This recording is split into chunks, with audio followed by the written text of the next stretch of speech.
We've also seen many tributes from world leaders, including President Biden and President-elect Donald Trump.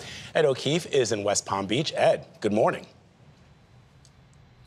Vlad, good morning to you. In multiple social media posts last night, President-elect Trump praised Carter, saying he'd worked to improve the lives of all Americans. As for President Biden, he reflected on Carter's life of service and simple decency. President Biden leading the nation and the world in mourning the late Jimmy Carter. America and the world, in my view, lost a remarkable leader. He was a statesman and humanitarian. And Jill and I lost a dear friend. The two presidents shared a political and personal bond dating back to Carter's improbable 1976 White House campaign.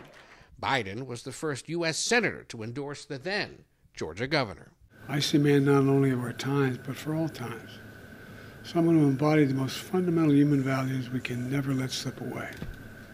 Although sometimes it seems like it is. That may have been a nod to former and future President Donald Trump, who said Sunday while he strongly disagreed with Carter, the late president worked hard to make America a better place, and for that, I give him my highest respect. May God continue to bless you, Mr. President.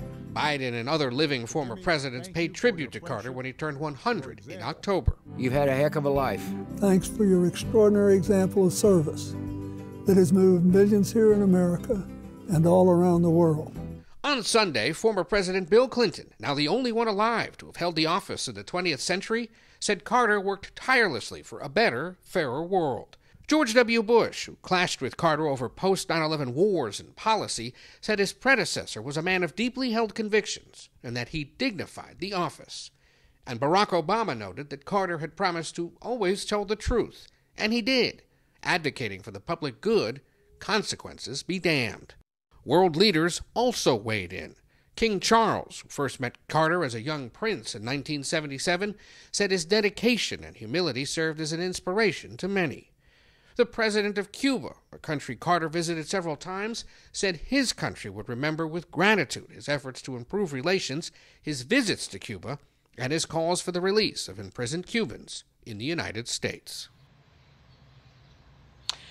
President Biden formally designated January 9th as a national day of mourning, and whenever the state funeral is held in Washington, if tradition and their health holds, it should bring together all the living former presidents. One of those rare opportunities, Tony, to see all of them in one place. Yeah, it does make for a remarkable picture. Ed, thank you very much.